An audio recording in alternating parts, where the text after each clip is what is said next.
Ladies and gentlemen, distinguished guests, the Honorable Chief Minister, Mr. Shehbaz Sharif, Mr. Shahid Riaz, Mr. Leo Königsberg, distinguished guests, friends, partners, and members of the Institute for Cultural Diplomacy, thank you very, very much for coming here this evening on the occasion of the special visit for the Chief Minister of Punjab. We very much look forward to the lecture that we're about to hear this evening. In many ways, it's a large honor to our institute that you have come. Your presence itself is a sign, I think, of the dedication that you have when it comes also to the importance of culture and cultural diplomacy and dialogue between nations and between countries. So we're really very, very honored and very, very happy to have you here. What I would like to do now is invite, first of all, Leo Königsberg to say a few words about his exhibition that we all had a chance to experience on our way to the conference facilities. Then I would like to ask Mr. Shahid Riaz to say a few words on his behalf, a very close partner of ours. Then I will say a few words of introduction for the Chief Minister, and we have the lecture. Without further ado, ladies and gentlemen, I think as we call Mr. Königsberg to the stage, we can also give him a very warm applause to congratulate him also for the exceptional exhibition that we just had a chance to experience. So ladies and gentlemen, Mr. Leo Königsberg. Thank you. My name is Leo Königsberg, and I'm an artist living in Berlin. And I'm a bit nervous as well because so many honored people. I have to say about my exhibition first. You have seen the paintings when you come on the right side, and this is a cycle. A cycle is about post-industrial disease, what I call. And it's about emptiness, it's about breakdown of factories, closing factories, and the hope of a new reaction and a hope of a new transformation to the best, and to the maybe to art or new companies. And then when it comes to the point that I did this portrait of Sir Sharif, it was a very, very big pleasure, you know, because I have seen a man one time in a short breakfast in Berlin, and the second time on a painting, you know. So to learn to know what is this man worth, it took me a few time to do the painting. And I'm very thankful to Mr. Riaz, because he is a man for me which is very, very deep in European culture and as well Pakistani culture. So he's a perfect mix and a perfect medium to ask me, can you do the painting of this famous man? And I was surprised a bit because I'm not used to it, such things, and especially work with a lot of gold, which is more to the Pakistani tradition. And I love it, and I love this this interaction with the life, because we all, I can see when I work, I can see first the face, and behind the face the history, and then I can feel it back to many generations, which it brought me during my work. And the last painting, which is in the before the room here, I did last night. I finished it last night. It gives me a bit pain because of finishing, but it was fun, and it was as well a lot of power. And that's what the arts can give to you. Thank you so much. Thank you. Ladies and gentlemen, before I say a few words of introduction about the Chief Minister, I'd like to say a few words of introduction about, I think, one of the best cultural diplomats that I know when it comes to Pakistan and Germany, Mr. Shahid Riaz. He is currently the coordinator of the Chief Minister of Punjab for Germany on behalf of the government of Punjab. In addition to that, and almost more importantly from our side, he is the Vorsitzender, or the chairman, of the Deutsch-Pakistanische Gemeinschaft für Kultur und Demokratie, which is an NGO looking at German-Pakistani relations and how actually they can be strengthened, in particular through culture. So in many ways, I'm really, really grateful to have the chance to be here this evening together with the Chief Minister. It's thanks to a lot of hard work of Mr. Riaz. And for us, this is really one step in a much larger cooperation. We're planning to do a conference in Lahore, looking at also energy policy, where we hope to bring also investors and also private sector representatives from Germany to Pakistan to really have an impact when it comes to energy, which we all know is a major need when it comes to Punjab, as the biggest actually part of of Pakistan. So we're looking forward, as I think a follow-up to this conference, to meeting again in Pakistan, as well as a whole wide range of other initiatives and activities that we're intending to launch between Pakistan and Germany. So ladies and gentlemen, without further ado, I'd like to do a brief welcome first for Mr. Shehbaz Sharif. Please. Thank you very much, Honorable Chief Minister, my player, and I'm so proud. I've been working for Pak-German relations for a few years, as Mr. Donford said, but it's a great player for me, an honor for me to work for such person whom Leo has very much fun to paint. It's a special method to understand a person, and Leo knows how many nights I was on 2 o'clock in the morning in his studio, because he told me that he's painting and I wanted to see the process, how he does. And tell you that this painting is being a project. Verena Resch, as an Austrian artist, she has done a documentary on this painting, and I hope she will meet the Chief Minister and make an interview about that. So thank you very much, Leo, and I thank very much Mr. Donfred. He's planning university cooperation with Punjab. He is willing to hold an energy conference in Punjab, and to explain why about my boss and my leader, Chief Minister Punjab. I would like to say a few words, definitely. That is, Punjab is mean land of 5 rivers. You know, in German people, they drink this punch. You know, this drink punch. It comes out from punch. It means 5. And we have more than 90 million people. And in this history of Punjab, that we've been ruled through many rulers, and we've gone through many eras of misgovernment and colonialism, and police and administration and government has been historically a symbol of manipulation and misgovernance. So one thing I can tell you, because you are young leaders, Chief Minister has in last time never gave such importance and energy to any other sector, any other generation than the young people. He has given so much. The vision what you read is that the equal access to the knowledge can make a prosperous society. So many people had not access to the internet. Many people had not access to the real quality education. So we distributed the government of Punjab 100,000 of laptops. So people sitting in my village are connected with the Institute of Cultural Diplomacy. They are connected to the New York and Washington. That is the vision. And one thing more, you guys heard about our countries, developing countries, that we are misgoverned, we are corrupt. If you go into the internet, the Transparency International is maybe, with some reservation, is the most known institution to clarify or to give the verdict on the good governance. The Transparency International has his honorable government and his personality and his work has said this is the most best work and transparent work ever done in our country. So I would say this is the person I'm working with, this is the person I'm working for, and he will definitely speak about his young policy and youth policy. I thank you very much again for Leo Königsberg and Mr. Donfred. It's my honor to be here and to speak here. Thank you very much. Thank you very much, Mr. Riaz, and especially for all of the hard work that it took to put together the entire delegation trip, as well as in particular today's highlight for us, the keynote address at the Institute for Cultural Diplomacy. Ladies and gentlemen, Mr. Milan Muhammad Shehbaz Sharif was initially born in 1950. He is the brother of Nawaz Sharif, the former Prime Minister of Pakistan. He graduated with distinction from the University in Lahore, and has been most of his life a keen businessman, playing a vital role in the success of the Ittifaq group of companies, which was founded by his father and his uncles. The Ittifaq group of industries, the Unity, is a multi-million-dollar integrated steel producer with major operations in the Punjab province of Pakistan. The steel mill was founded and established by the renowned industrialist Muhammad Sharif, father and the two times Prime Minister Nawaz Sharif. Minister Sharif was elected to the Punjab Assembly in the 1988 elections and the National Assembly in 1990. He was again elected to the Punjab Assembly in 1993 when he was named leader of the opposition in the House when Manzoor Watu was the first Chief Minister of Punjab.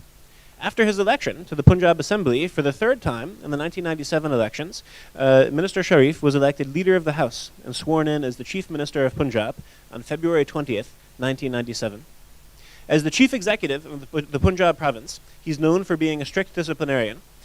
During his tenure, he's tried to eliminate the culture of bureaucratic hurdles in the uplift process focused on health, education, agriculture, and industrial sectors. He launched a successful operation against the ghost schools by involving the army. He took action against the use of illegal means in examinations across the province. An entry test and self-finance systems in medical colleges were introduced during his tenure as the Punjab Chief Minister. He's represented Pakistan at various international forums, including the United Nations, where his views and speaking powers were much appreciated. The topic of his lecture this evening is one also very close to our own hearts here at the Institute for Culture Diplomacy, because we believe very much in the same ideas that Mr. Riaz was talking about, in the sense, in the end, it's about access. The main challenge separating human beings in the world, in our opinion, is not race or nationality or ethnicity or any of those barriers, but it's actually access. Some in the world have access to what they want and what they need. Some don't have access. So I think a vast amount of the work that the minister has been doing as chief minister has been exactly in that regards, in the sense, how can we provide more access when it comes to education, more access in particular when it comes to energy, etc. So it very much is fitting also for the context of the Institute for Culture Diplomacy. This evening, however, the topic will be, as I said, focused on education. The title of the lecture, Progress Through Quality Education, The Case of Punjab. Ladies and gentlemen, I'd like to ask for a very, very warm welcome and a sincere welcome for the Honorable Chief Minister Shehbaz Sharif. Thank you.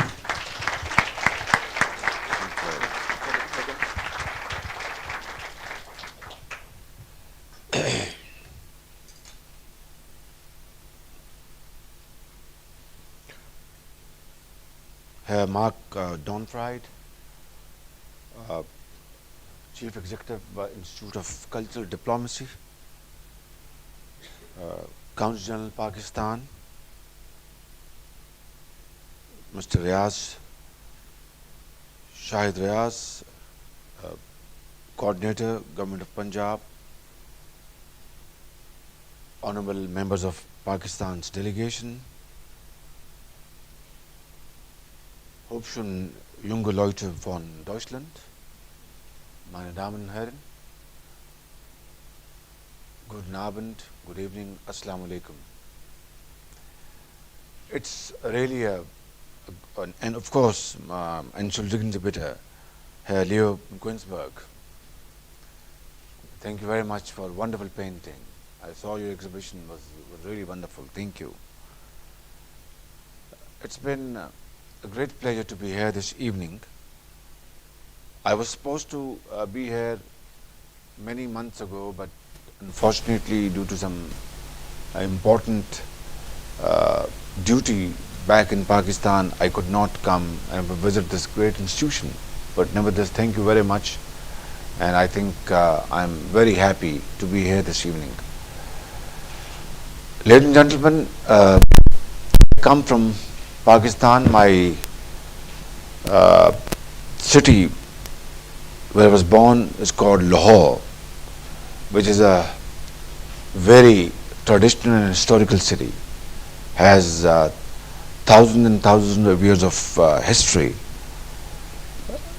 That part of the world, thousands of years ago, was invaded by many times by invaders from Farghana and Ghaznavi in Afghanistan, and of course ruled by Mughal emperors for centuries. So it has a very rich culture, very rich history and values. I'm sure you have read about Lahore and read about Pakistan in history books, and of course you can surf through the internet and you will know all these centuries old stories about that part of the world.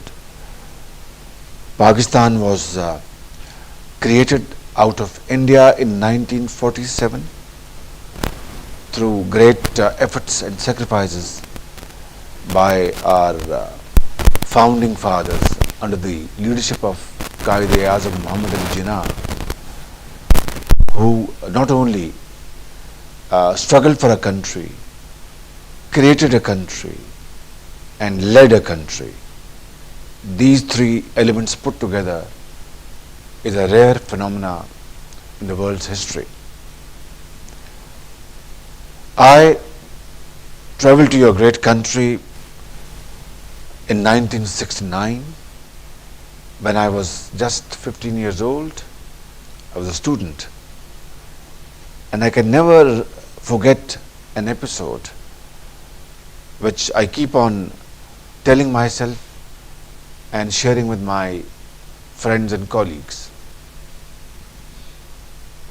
I was a student, from was wir sagen auf Deutsch, high school, Hochschule, and I won high scores in my class, and my father was very kind. He sent me to European trip with my late uncle, and I was in Duisburg in a Stahlfabrik with my uncle.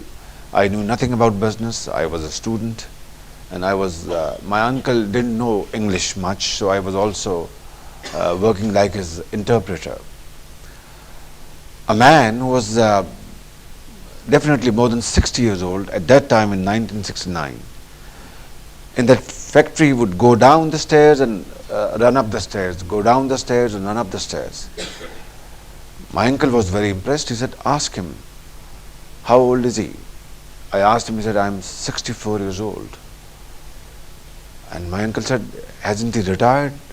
He said, yes, I am retired, but during the Zweite Weltkrieg, this factory was totally, zerstört. It was totally, devastated.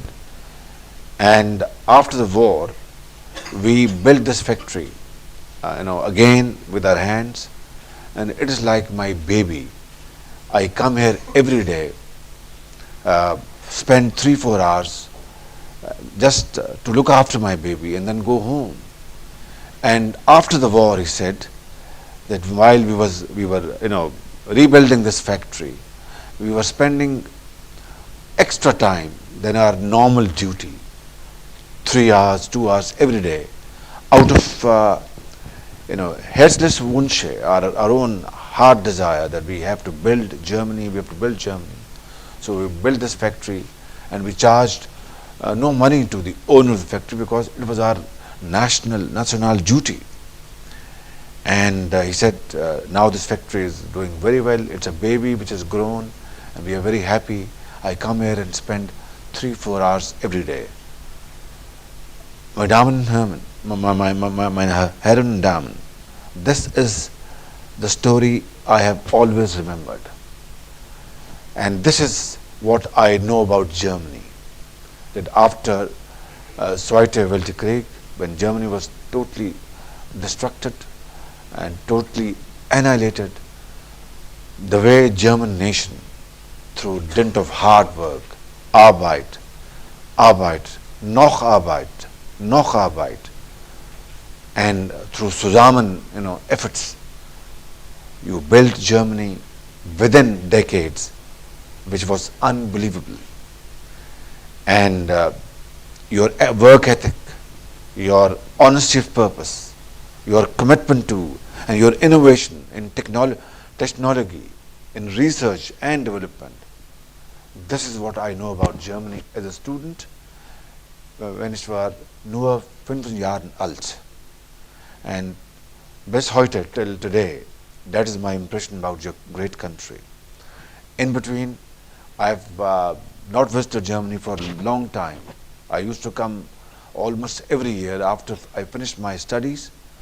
I used to come as a young businessman to Stuttgart, to Heidelberg, to Frankfurt, to Mannheim and other places.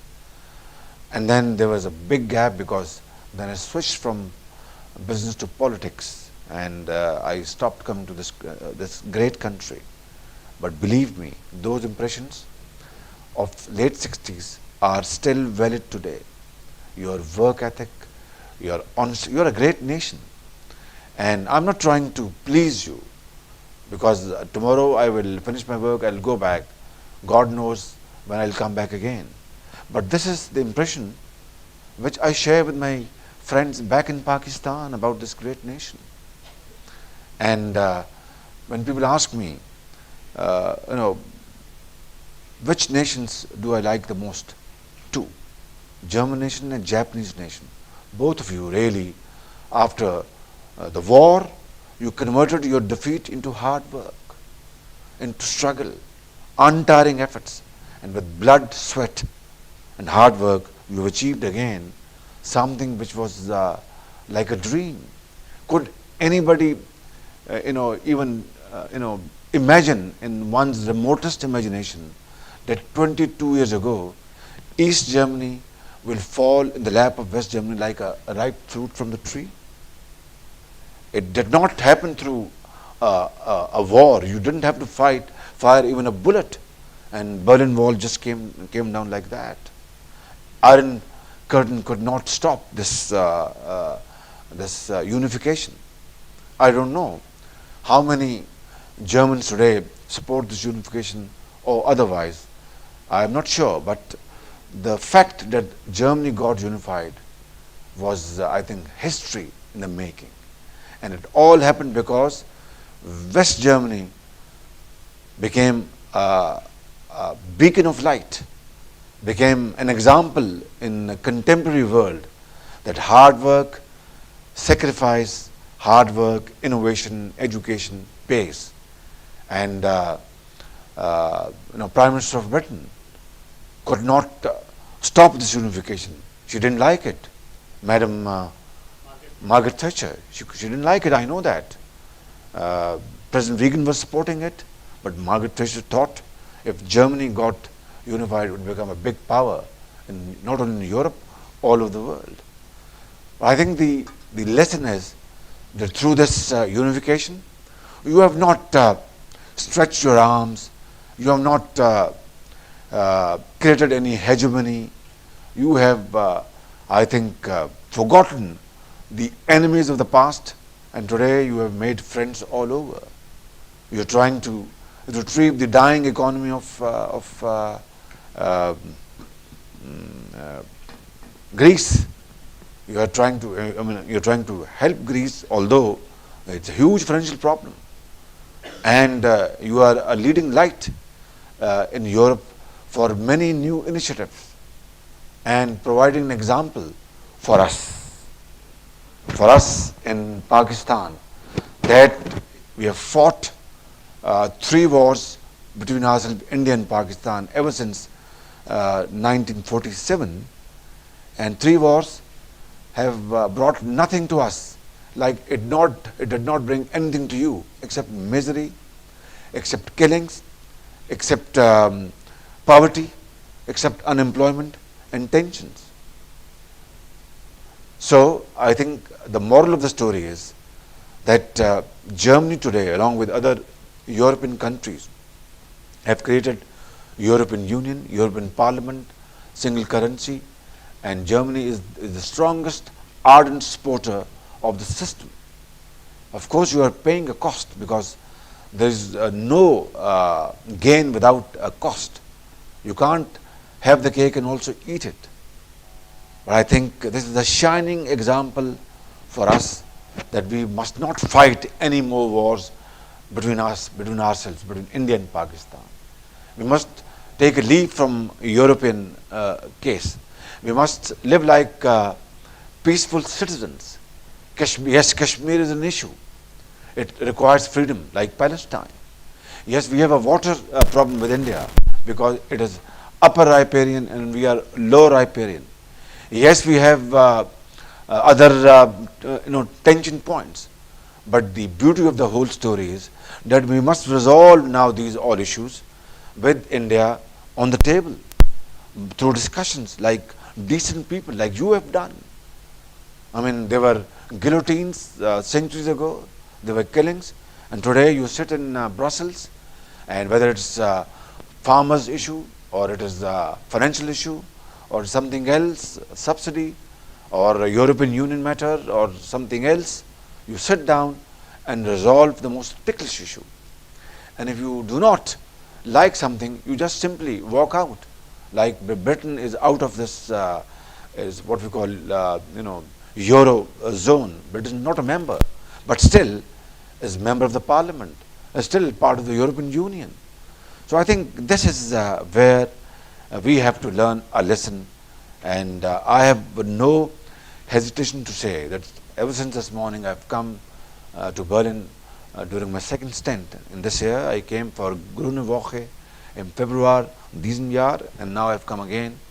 And I am being very honest to my German counterparts that we are a poor country. Although Pakistan is blessed with lots of natural resources, we have in Punjab as is the größte Land in Pakistan. Pakistan hat Einwohner, 81 Millionen Einwohner. Und Punjab ist 100 Millionen Einwohner. Das ist die größte Province von Pakistan. And we have in Punjab 5 Fluss, as Shahid Riaz said. We have agriculture, we have livestock, we have dairy farm, everything. But even today, and we are nuclear power, but on one hand we have our nuclear arsenal, and on the other hand we have the begging bowl and ask in the international metropolis to give us aid, give us help. This is not the way to lead an honorable and dignified life. So my philosophy is in Punjab, I am the elected Chief Minister of Punjab. My philosophy is that we have to stand on our own feet like Germans did after the war. We have to generate our own resources like Germans did nach dem Krieg. We have to work with international community like you do with your old enemies. And we are a poor country. We have to live an austere life, save resources to invest on our youth, on our students, on our future generation, because only through education, only through acquiring knowledge can we understand the difference between black and white. Can we differentiate between lies and truth? Can we differentiate between a peace-loving person and a troublesome person? Can we teach our people that we have to kill the menace of terrorism, extremism in Pakistan through education? Of course, militarization Waffen is important, but along with that, it is education Waffen, it is Hoffnung, it is jobs, it is employment, and that can only happen through creation of wealth, and creation of wealth cannot happen without education, without technical education, without knowledge. That is very, very important. And therefore, we are facing challenges in Pakistan like terrorism, and it's not our own creation. Let me correct this false understanding that we were very peace-loving citizens of the world in Pakistan, but in 80s, Russia attacked Afghanistan, and we were sort of touted and encouraged by international community that look, communism is knocking at the gates of Pakistan. They have entered Afghanistan, and from Kabul to Peshawar, which is the nearest big city of Pakistan, is just 3 hours by car and 30 minutes by air. If you don't fight communism, Russia is going to eat up Pakistan. This was a misnomer. This was a mistake on the part of our leaders at that point in time. Anyway, that's history. So we became frontline state to fight this so-called war between Islam and communism, and of course financed by CIA, financed by MI6, financed by some Islamic countries, and we gave our people to sacrifice and fight Soviets in Afghanistan. The rest is history, my dear, great Germans and my friends. The rest is history. But as a result of when the Russians left Afghanistan, then those fighters who were then called by international community as great fighters and jihadis, subsequently after 9/11, when the Twin Towers came down, it was the most ugly incident which took place, and the entire world condemned it with full force. It was the most dastardly act on the part of perpetrators to have brought down Twin Towers in New York. And I think from east to west and north to south, the entire world was up in arms, and so did we, condemned it fully. But subsequent to that, those jihadis started becoming terrorists, dubbed by the West. So I think the point of the show is, what I'm saying is, today, this is a live issue with us. This is a challenge with us. In the last many years, in the last few years, 40,000 Pakistanis have laid their lives, sacrificed in this fight against terrorism. And it is the biggest loss any country has made in recent history. 3 wars which Pakistan and India fought, a few thousand died. But this war against terror has cost us so far 40,000 people, and billions of dollars in our economy has gone down. There can't be a bigger evidence, meine Herren und Damen, than this one, that we are committed to defeat the threat of terrorism and extremism with international support and become part of the progressive societies of the world. Therefore, in Punjab, we are educating our people, we are building schools, and we are building great schools where the poorest of the poor are given very high quality education, where we have smart boards, where we have IT labs, and in those schools they're called Danish schools, intellect schools in English translation. And the criteria is that the very smart boys and girls will get admission in those schools, but poorest of the poorest, Ameston von Armen Studenten will get admission in those schools. And they are orphans, single orphans, they are double orphans, and their parents have no money to feed them, let alone to educate them. I have built these schools in the last 4 years in those parts of Punjab where there's nothing but sand dunes and no water. And these schools are at par with the best grammar schools in Pakistan, and I always call them Eton and Harrows of Punjab. And then we have distributed laptops to hundreds and thousands of students on the criteria of merit, Leistungs, to empower them, surf through websites, download New York Times, Der Spiegel, read what international world is doing, read what Germans are doing, read what Americans are doing, and read not only from one source, from 10 sources. Is it proper to kill an innocent person? That's what we are doing in Punjab, in Pakistan. In addition to that, I have established a fund. It's called PEEF, Punjab Education Endowment Fund. And we have put in billions of rupees in this fund. And this fund does one thing. It picks up the financial expenses of brainy students in Punjab, both boys and girls, who cannot afford their education in higher Hawk education, whether they are medical schools or engineering schools.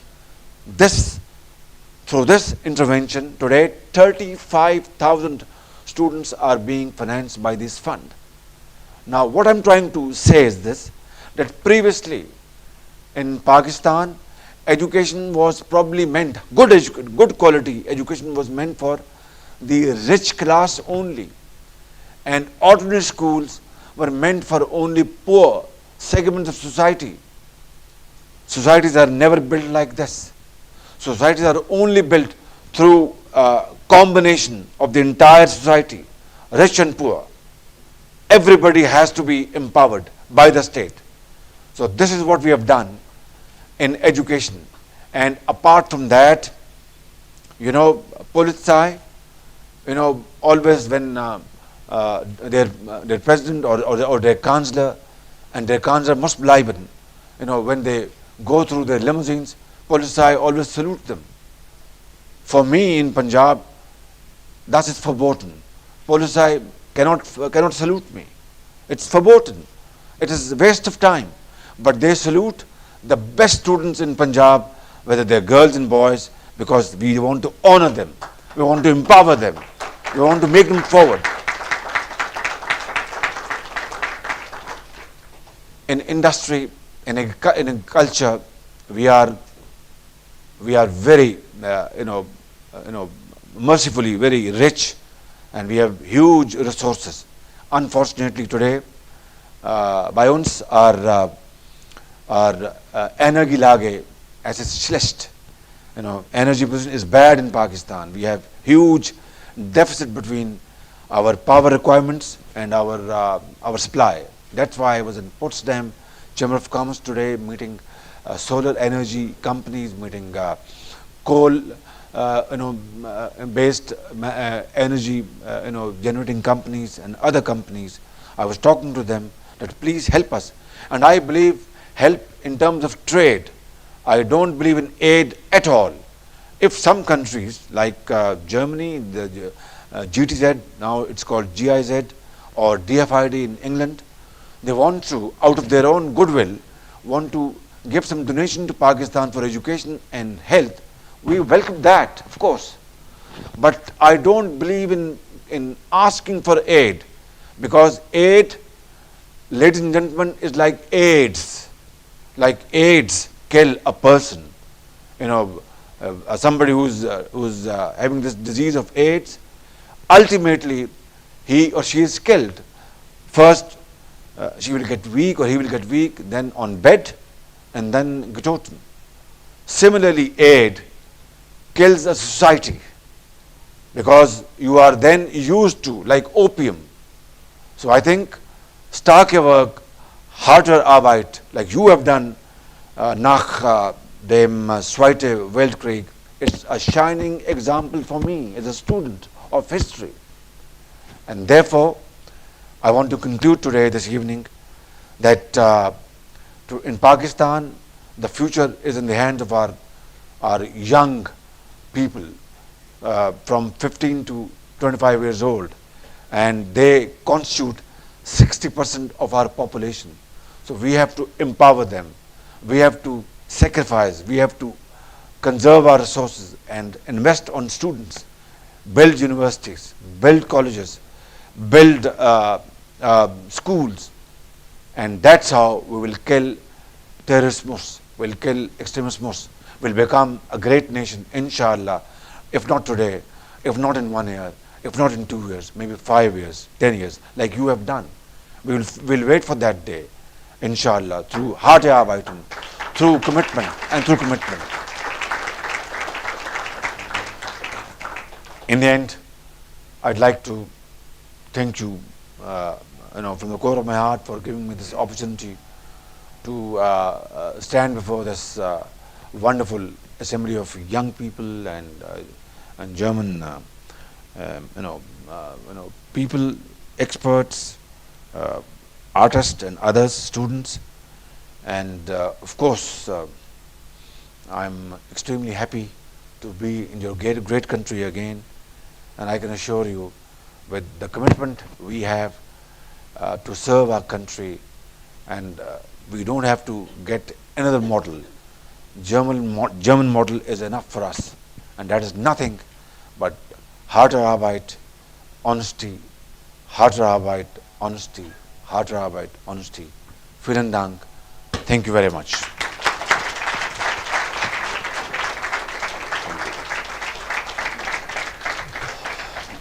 Thank you very much for, I think, a very inspiring speech, and especially for sharing the insights with us about also what's happening now in Punjab. I think it's very encouraging to see also the approach really of facilitating access, whether it comes to education, energy, and beyond.